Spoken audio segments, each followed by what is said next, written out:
नमस्कार, आप सभी का स्वागत है। आज हम लोग कक्षा 6 बसंत भाग 1 का 11वां पाठ जो देखकर भी नहीं देखते इसको पढ़ेंगे। इसकी जो लेखिका हैं वो हैं हेलन केलर, जो वास्तव में अंधी थी, आंखों से नहीं देख सकती थी। फिर भी वो अनेक चीज़ों को, बहुत सारी चीज़ों को गहराई से, अंतर मन से, दिल से महसूस कर सकती थी। अर्थात जिन चीज़ों को वो महसूस करती थी वो उनकी भावनाओं से, संवेदनाओं से जुड़ी हुई होती थी।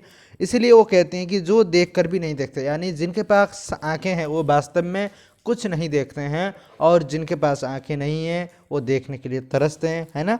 यानी मनुष्यों का स्वभाव ऐसा होता है कि जो हमारे पास है हम उसका कदर नहीं करते, और जो हमारे पास नहीं है हम उसके लिए हमेशा लड़ते रहते हैं। ठीक है, तो इसी को लेकर लेखिका ने इस पाठ को लिखा है। चलिए हम इसको पढ़ेंगे अच्छे से। कभी कभी मैं अपने मित्रों की परीक्षा लेती हूँ। ठीक है, लेखिका कहती हैं कि कभी कभी मैं जो है अपने मित्रों की परीक्षा लेती हूँ, यह परखने के लिए कि वह क्या देखते हैं, है ना। क्योंकि लेखिका देखती नहीं है, इसलिए कि वो लोग क्या देखती हैं, है ना। इसलिए वो लोग क्या देखते हैं, आंखें हैं उनके पास, तो वो लोग देखते क्या हैं। तो इस चीज़ को जानने के लिए, परखने के लिए मैं उनकी परीक्षा लेती हूँ। मैं हाल ही में मेरी एक प्रिय मित्र जंगल की सैर करने के बाद वापस लौटी। ठीक है, तो मेरी एक प्रिय मित्र है जो जंगल की सैर करके, अर्थात जंगल घूम कर वापस लौटती है। मैंने उनसे पूछा, ठीक है, तो लेखिका कहती हैं कि मैंने उनसे पूछा आपने क्या क्या देखा। ठीक है, तो उनकी मित्र कहती है कि कुछ खास तो नहीं, मैंने कुछ खास तो नहीं देखा, उनका जवाब था। मुझे बहुत अचरज नहीं हुआ क्योंकि मैं अब इस तरह के उत्तरों की आदी हो चुकी हूँ। ठीक है, तो लेखिका कहती हैं कि 2 घंटे जंगल में घूमने के बाद भी कुछ खास नहीं, है ना। 2 घंटे में हम बहुत कुछ देख सकते हैं।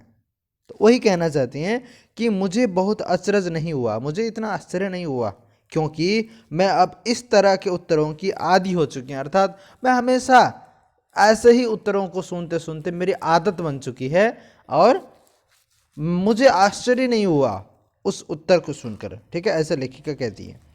मेरा विश्वास है ना, लेखिका का कहने का मतलब है मेरा विश्वास है कि जिन लोगों की आंखें होती हैं वे बहुत कम देखते हैं। ठीक है, तो लेखिका कहती हैं कि मेरा एक विश्वास है कि जिन लोगों के आंखें होते हैं ना, वास्तव में वो बहुत ही कम देखते हैं, ऐसा लेखिका कहती हैं। ठीक है, क्या यह संभव है कि भला कोई जंगल में घंटा भर घूमे और फिर कोई विशेष चीज ना दिखे।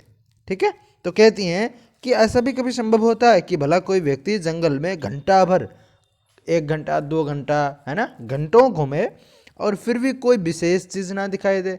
ऐसा होता है? नहीं, बिल्कुल नहीं। हम बहुत सारे पेड़ों को देखते हैं, चिड़िया देखते हैं, है ना, अन्य पशु पक्षी भी हो सकते हैं, उनको भी देखते हैं, अथवा अन्य भी बहुत सारी जो चीज़ें होते हैं, झरना को देख सकते हैं, है ना, ज़रूर देखते हैं। मुझे जिसे कुछ भी दिखाई नहीं देता। ठीक है, अब लेखिका अपने बारे में बोलती हैं कि मुझे, है ना, जिसे कुछ भी नहीं दिखाई देता है, सैकड़ों रोचक चीज़ें मिलती हैं, यानी जिन्हें मैं छू कर पहचान लेती हूँ। लेखिका कहते हैं कि मैं एक अंधी हूँ, मुझे कुछ नहीं दिखाई देता है, फिर भी सैकड़ों जो चीज़ें हैं उनको मैं सिर्फ छू कर पहचान लेती हूँ और महसूस करती हूँ, यानी छूने मात्र से मुझे वो चीज़ दिख जाता है। ठीक है, और मैं पहचानती हूँ। जैसे उदाहरण देती हैं वो, मैं भोजपत्र के पेड़ की चिकनी छाल और चीड़ की खुरदरी छाल को स्पर्श से पहचान लेती हूँ। ठीक है, तो कहती हैं कि भोजपत्र का जो पेड़ होता है उसकी जो एकदम चिकनी छाल होती है उसको पहचान सकती हूँ, और चीड़ का जो पेड़ है उसकी जो खुरदरी छाल, ठीक है, उसको भी मैं पहचान लेती हूँ सिर्फ स्पर्श करने से, छूने से, कि कौन सा चीड़ का पेड़ है, कौन सा क्या भोजपत्र का पेड़ है। ठीक है, तो फिर कहती हैं कि वसंत के दौरान मैं टहनियों में नई कलियां खोजती हूँ। ओके, जब वसंत ऋतु होता है तो वसंत ऋतु के दौरान, अर्थात समय में, वसंत ऋतु के दौरान समय में मैं जो है टहनियों में, जो फूल की जो टहनियाँ होती हैं अथवा जो पेड़ के जो टहनियाँ हैं वहाँ पर नई कलियाँ, नई जो नए नए जो पत्ते होते हैं उनको मैं खोजने की कोशिश करती हूँ। ठीक है, और मुझे फूलों की पंखुड़ियों की मखमली सतह छूने और उनकी घुमावदार बनावट महसूस करने में अपार आनंद मिलता है। तो लेखिका कहती हैं कि मुझे जो फूलों की पंखुड़ियां होती हैं, है ना, फूलों की पंखुड़ियों के नीचे सतह पर मखमल जैसा एक सतह बना हुआ होता है, तो मखमली सतह पर, है ना, छूने पर और उसका जो घुमावदार बनावट होता है, ठीक है, उसका घुमावदार यार ऐसा जो घुमावदार होता है बनावट, उसको जब मैं छूती हूँ और उसको जब मैं महसूस करती हूँ तो मुझे बहुत अर्थात अपार अनंत मुझे खुशी मिलती है। ठीक है, इस दौरान मुझे प्रकृति के जादू का कुछ एहसास होता है। ठीक है, तो इस दौरान इस समय में मुझे जो है प्रकृति के जो जादू हैं उसका कुछ हद तक मुझे एहसास होता है। कभी जब मैं खुश नसीब होती हूँ तो टहनी पर हाथ रखते ही किसी चिड़िया के मधुर स्वर कानों में गूंजने लगते हैं।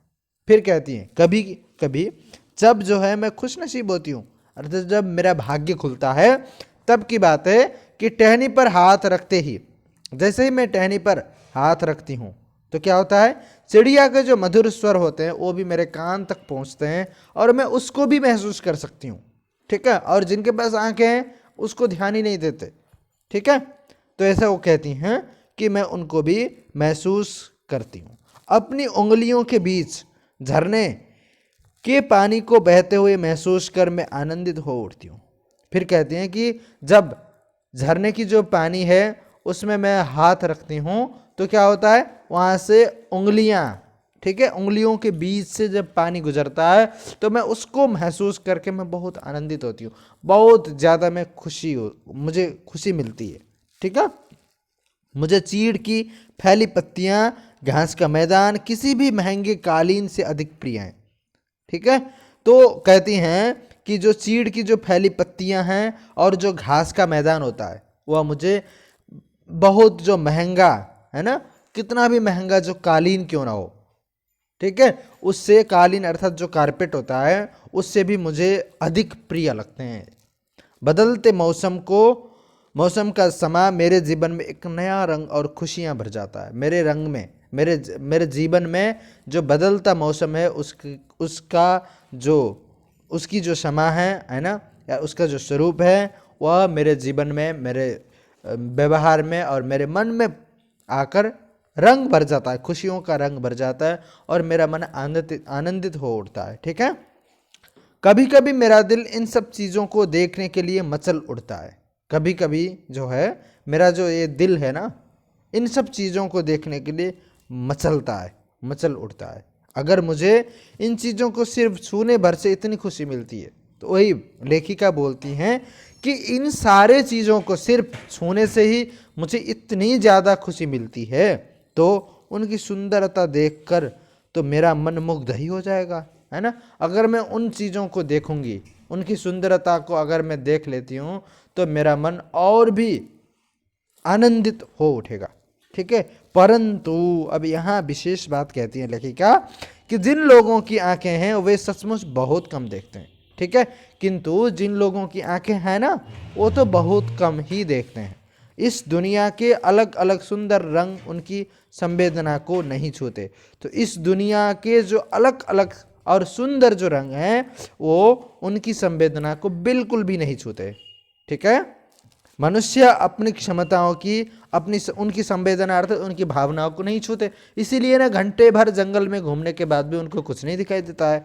ठीक है, तो मनुष्य अपनी क्षमताओं की कभी कदर नहीं करता। वही कह रही हैं कि जो मनुष्य है वो अपनी जो क्षमताएं हैं, जैसे देखने वाला जो व्यक्ति वो देख सकता है, वो बड़ी चीज़ है एक, है ना, उसका कभी भी कदर नहीं करता। ठीक है, वह हमेशा उस चीज़ की आस लगाए रहता है जो उसके पास नहीं है, और मनुष्य हमेशा उसी चीज़ की आस लगाता है वास्तव में जो उसके पास नहीं है। ठीक है, यह कितने दुख की बात है कि दृष्टि के आशीर्वाद को लोग एक साधारण सी चीज समझते हैं। ठीक है, और यह वास्तव में कितने दुख की बात है ना कि दृष्टि अर्थात देखने का यह जो आशीर्वाद हमें ईश्वर से मिला है इसको लोग एकदम साधारण चीज समझकर बैठते हैं, जबकि इस नियामत से जिंदगी को खुशियों के इंद्रधनुषी रंगों से भरा हरा भरा किया जा सकता है। जबकि यह जो हमारी ज़िंदगी है, इसको बस हमारी जो दृष्टि है, आँख, बस इन्हीं के माध्यम से ही हम इसको वास्तव में एक रंगीन बना सकते हैं। अगर हमारी आंखें नहीं होती हैं तो हम इसको रंगीन बिल्कुल नहीं बना सकते। ठीक है, तो कहने का मतलब ये था, समझ गए। तो हेलन केलर ने यह जो लेख है, यह जो पाठ है, इसको लिखा है और उन्होंने इस लेख के माध्यम से यह बताने की कोशिश किया है कि जिनके पास आंखें होते हैं वास्तव में वो आंखों का महत्व नहीं समझ सकते हैं, और जिनके पास आंखें नहीं है वो सिर्फ आंखों के बिना भी किसी भी चीज़ों को छूकर और महसूस कर, उनकी संवेदनाओं के साथ जुड़कर उसको समझते हैं, महसूस करते हैं। और हेलन केलर जो लेखिका है, इसके बारे में कुछ महत्वपूर्ण बातें इसको हम पढ़ते हैं। हेलन केलर, इनका जन्म 1880 में अमेरिका में हुआ था, जो 1968 तक रही। एक ऐसा नाम है जो घोर अंधकार के बीच भी रोशनी देता रहा। कल्पना करो कि जो न सुन सकता हो न देख सकता हो, फिर भी वह लिखना, पढ़ना और बोलना सीख ले, भरपूर आशा आकांक्षा के साथ जीवन जीने लगे और उसके योगदान दुनिया के लिए यादगार बन जाए। यही हुआ था उनके साथ, क्योंकि वो ना देख सकती थी ना सुन सकती थी, फिर भी वो लिख सकती थी, पढ़ सकती थी और बोल सकती थी। ठीक है, ऐसी थी हेलन केलर। जब वे 1.5 वर्ष की थी, बचपन की एक गंभीर बीमारी की वजह से उनकी देखने और सुनने की शक्ति जाती रही। ठीक है, बचपन में उनको गंभीर बीमारी हुई जिसकी वजह से उनकी देखने की और सुनने की शक्ति धीरे धीरे चली गई। ठीक है, लेकिन उन्होंने हार नहीं मानी। कॉलेज के दिनों में ही प्रकाशित उनकी जो आत्मकथा है, जिसका नाम है स्टोरी ऑफ लाइफ, में वे लिखती हैं, मुझे ये तो याद नहीं कि ऐसा कैसे हुआ, लेकिन ऐसा लगता था कि रात कभी खत्म क्यों नहीं होती और सुबह क्यों नहीं आती।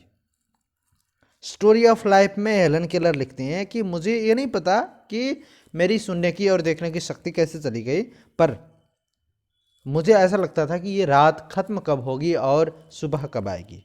ठीक है, तो यह जो किताब है स्टोरी ऑफ लाइफ, इसका जो अनुवाद है दुनिया के सभी भाषाओं में हो चुका है, और इसके अलावा भी उन्होंने 10 पुस्तकें और सैकड़ों लेख प्रकाशित किए हैं। उन्होंने दुनिया भर में घूम घूम कर अपने जैसे लोगों के अधिकारों और विश्व शांति के लिए काम किया। हेलन केलर भारत भी आई थी। ठीक है, तो वो दुनिया भर में घूम घूम के जो इस तरह से अशक्त लोग हैं उनके आधिकारिक मुद्दों के लिए लड़ती रही, और उनको किस प्रकार से मदद किया जा सकता है, किस प्रकार उनको सहयोग किया जा सकता है, इसके लिए वो लड़ी और उनका बड़ा योगदान रहा। ठीक है, और हेलन केलर इसी मुद्दे को लेकर भारत में भी आई थी। ठीक है, तो आप इसको अभ्यास को पूरा पढ़ लीजिए, यह जो पाठ है इसको अच्छे से पढ़ लीजिए, समझ लीजिए, फिर हम आपको अभ्यास अगले वीडियो में देंगे। धन्यवाद।